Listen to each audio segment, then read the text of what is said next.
got me, baby, I got your back. Looking at you, thinking about all of the ways that you know me. I can't get enough. Posko 3 Koya proudly presents We are what I want and I want what I already got.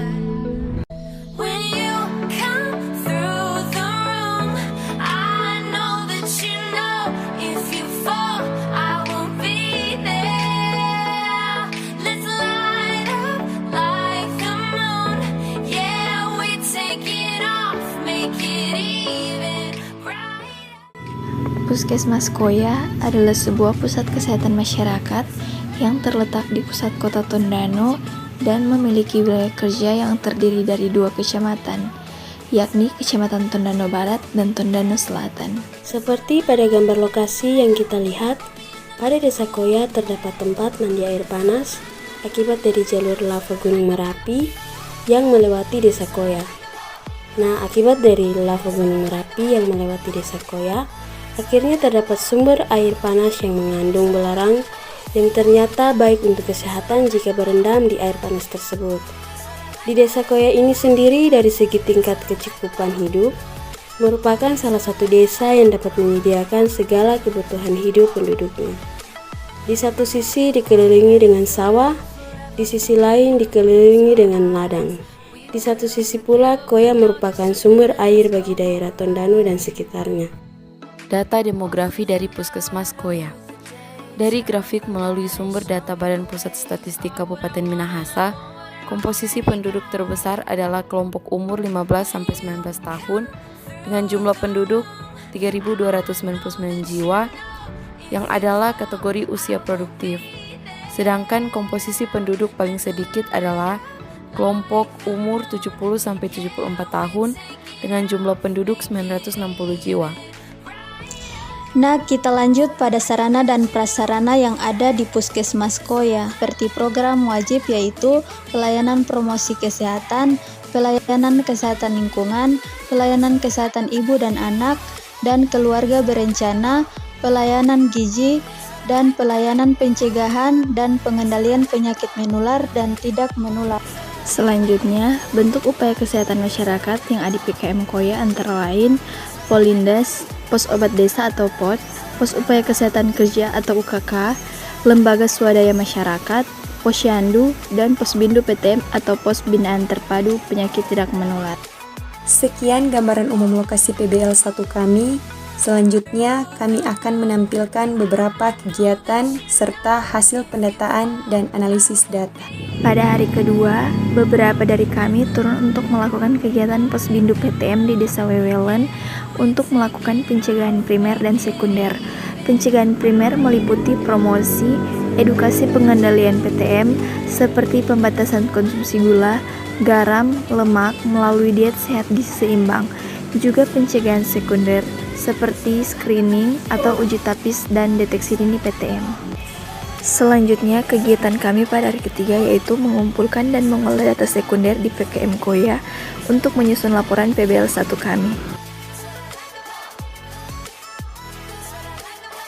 Di sela kami melakukan kegiatan dan penyusunan laporan, kami kedatangan Koordinator Wilayah Dr. Pinkan Mamuaya dan serta DPL 2 kami Cik Devi Munte dan beberapa DPL dari posko lain. Berdasarkan hasil pendataan dalam PBL 1 kami yang dilaksanakan selama 5 hari, kami mendapatkan data berdasarkan survei data PKM Koya melalui 10 penyakit dominan, PTM melalui 3 tabel di atas. Analisis penyakit tidak menular dari 3 tabel di atas, yaitu yang pertama hipertensi. Berdasarkan tabel data kasus penyakit hipertensi di Puskesmas Koya, penyakit ini mengalami peningkatan dari bulan Januari tahun 2022 berjumlah 537 kasus sampai pada bulan Maret tahun 2022 menjadi 771 kasus. Hal ini berarti bahwa kasus hipertensi mengalami peningkatan 33,6% kasus pada bulan Januari sampai Maret. Meningkatnya jumlah kasus hipertensi yang terdeteksi di Puskesmas Koya memberikan arti bahwa surveillance epidemiologis sebagai bahan informasi dan perencanaan program pengendalian hipertensi di Puskesmas Koya sudah baik. Oleh karena itu, prevalensi ataupun risiko hipertensi akan meningkat pada perempuan yang telah menopause. Berikut kasus diabetes mellitus. Kasus DM di Puskesmas Koya menjadi 4 tipe. Seperti kita ketahui bersama bahwa penyakit DM ini menunjukkan per tiap bulan Januari penyakit ini meningkat. Sedangkan pada bulan Februari terdiagnosa kasus DM ini tergantung insulin dengan penyakit jantung hipertensi dan spesifik. Pada bulan Maret, DM tergantung insulin dengan penyakit jantung hipertensif dan tipe DM yang tidak tergantung insulin. Dalam analisis data diabetes mellitus ini, terbukti bahwa setiap bulannya kasus DM selalu meningkat. Selanjutnya ada nasofaringitis akut. Nasofaringitis akut ini disebabkan karena adanya bakteri dan virus, seperti coronavirus dan lain sebagainya. Pertambahan jumlah kasus penyakit ini pada bulan Maret disebabkan wabah penyakit COVID-19 yang memiliki masalah pada saluran pernapasan. Dan selanjutnya juga ada penglihatan rendah kedua mata. Dalam data PKM Koya menunjukkan bahwa per tiap bulan penyakit ini mengalami penurunan di bulan Januari dan Maret. Dan terakhir ada nasofaringitis akut atau dingin. Pada data PKM Koya menunjukkan bahwa per tiap bulan penyakit ini mengalami peningkatan pada bulan Januari, kemudian mengalami penurunan kembali pada bulan Februari. Dan selanjutnya juga ada penglihatan rendah kedua mata. Dalam data PKM Koya menunjukkan bahwa per tiap bulan penyakit ini mengalami penurunan di bulan Januari dan Maret. Tinjauan teoritis. Dari data penduduk berdasarkan jenis kelamin dan umur, terlihat bahwa jumlah penduduk perempuan lebih mendominasi terutama yang berusia lebih dari 40 tahun. Usia merupakan karakteristik sosiodemografi yang berperan terhadap kejadian hipertensi. Usia menjadi faktor risiko penyakit hipertensi. Semakin bertambah usia, maka risiko penyakit hipertensi semakin tinggi.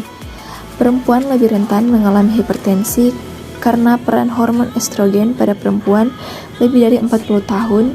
Produksi estrogen mulai menurun sehingga perlindungan terhadap tekanan darah ketika ada aktivitas saraf simpatisme berkurang.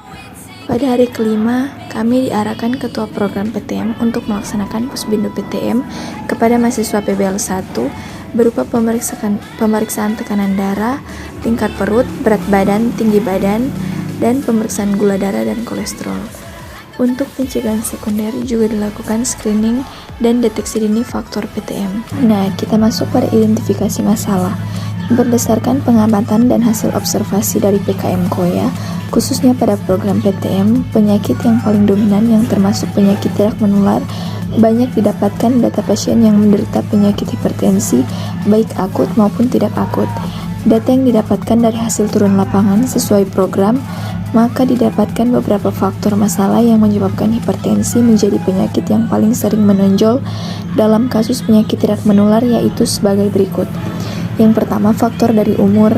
Yang kedua, faktor dari pola makan. Yang ketiga, faktor dari gaya hidup. Dan yang keempat, faktor dari genetik atau gen. Sekian seminar PBL 1 dan kegiatan PBL 1 dari kelompok kami Posko Koya 3. Kami mengucapkan terima kasih kepada pihak-pihak yang sudah boleh menuntun pelaksanaan PBL 1 ini. Yang pertama, kami mengucapkan terima kasih bagi panitia pelaksana PBL 1 ini, yaitu dosen Universitas Negeri Manado, khususnya dari program studi ilmu kesehatan masyarakat, karena tuntunan dari dosen-dosen program studi ilmu kesehatan masyarakat dari awal pembekalan sampai terselesaikannya kegiatan ini.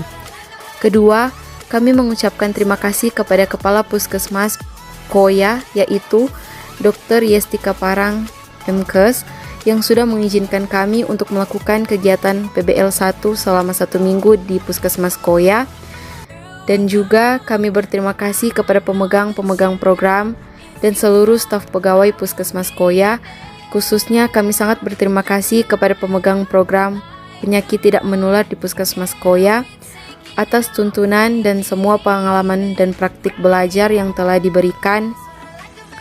Dan selanjutnya kami juga mengucapkan terima kasih kepada seluruh dosen program studi ilmu kesehatan masyarakat. Dan bagi DPL 1 dan DPL 2 kami, yaitu Encik Jili dan Encik Devi, karena senantiasa menuntun dan mengarahkan kami dalam mengikuti kegiatan PBL 1 ini dari awal sampai pembuatan laporan dan sampai kegiatan ini dapat terselesaikan dengan baik. Sekali lagi kami dari kelompok Posko Koya 3 mengucapkan terima kasih.